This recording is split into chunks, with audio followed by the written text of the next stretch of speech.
Hey everyone, it is Ed Gutowski. I wanted to create a video to add to our understanding of rhetoric and arguments. So I have started to grade all of our discussion boards, and we can basically come across a consensus that our class basically likes to use the word persuade as part of their definition of rhetoric. As of week 3, and if you can believe it, we are in week 3. Time moves quickly. But as of week 3, I'm still going to maintain my definition of rhetoric. And as of week 3, my definition of rhetoric is still words that are used to manipulate, to deceive, and con people. However, what I'm going to do is I'm going to show you a way that rhetoric and argument are linked.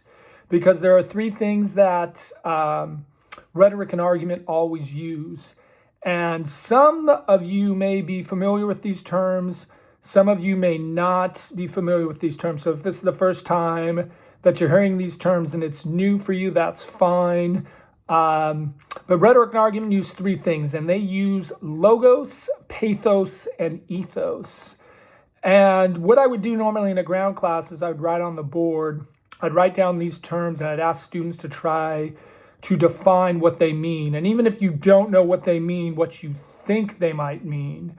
So rhetoric and argument use 3 things. They use logos, pathos, ethos. So the first one that we're going to talk about is logos.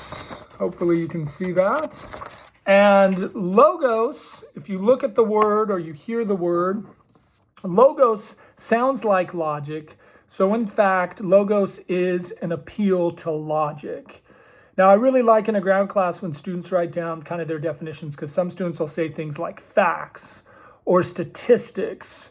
And if you think about it and you want to accept the idea that rhetoric is used to persuade, well, then you're going to want to use logos, right? You're going to want to use facts and statistics in an attempt to persuade someone. So logos is the first thing. The second thing is, and I'll try to flash it up here, hopefully you can see it, is pathos. Now, pathos is an appeal to emotion.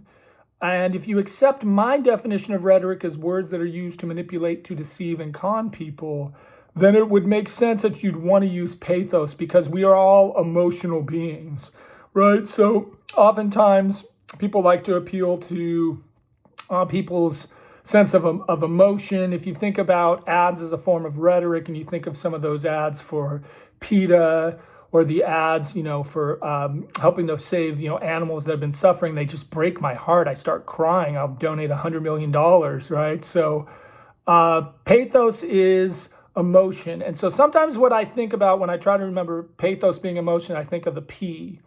And I think of P as passion. So someone who is passionate, will be very emotional. I think of, things like, maybe if we think about the Super Bowl, I think about the Patriots and how sad I am the Patriots didn't make the Super Bowl, or how pathetic it is that I'm still rooting for the New England Patriots. But pathos is emotion. So we have logos, which is an appeal to logic, pathos, which is an appeal to emotion. The last one is ethos. And ethos can be defined 2 ways. Ethos can be defined as character and authority, or it can be defined as morals and ethics. So it's really important that sometimes students, you can look at the word logos, it looks like logos, it sounds like logic.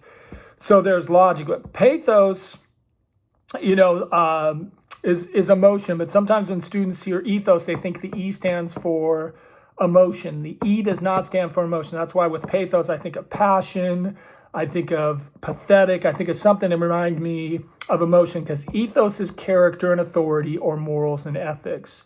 In our class, I'll refer to ethos as character authority, because in the next version of this class, English 302, you would see ethos maybe looking at moral and ethical issues.